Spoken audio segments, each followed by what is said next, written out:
حضرت ابن مسعود رضی اللہ عنہ سے روایت ہے کہ میں نے رسول اللہ صلی اللہ علیہ وآلہ وسلم سے پوچھا، اللہ کے رسول کون سا عمل سب سے افضل ہے؟ آپ نے فرمایا، وقت پر نماز ادا کرنا۔ میں نے پوچھا، اللہ کے رسول پھر کون سا عمل زیادہ بہتر ہے؟ آپ نے فرمایا، ماں باپ کے ساتھ حسن سلوک کرنا۔ میں نے پوچھا، اللہ کے رسول پھر کون سا عمل؟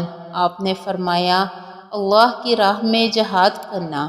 پھر رسول اللہ صلی اللہ علیہ وآلہ وسلم خاموش ہو گئے، حالانکہ اگر میں زیادہ پوچھتا تو آپ زیادہ بتاتے۔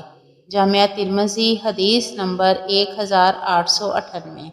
حضرت عبداللہ بن عمر رضی اللہ عنہ سے روایت ہے کہ رسول اللہ صلی اللہ علیہ وآلہ وسلم نے فرمایا، اپنے ماں باپ کو گالی دینا کبیرہ گناہوں میں سے ہے۔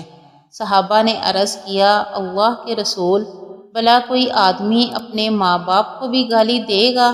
آپ نے فرمایا، ہاں، وہ کسی کے باپ کو گالی دے گا تو وہ بھی اس کے باپ کو گالی دے گا، اور وہ کسی کی ماں کو گالی دے گا تو وہ بھی اس کی ماں کو گالی دے گا۔ جامعہ ترمذی حدیث نمبر 1902۔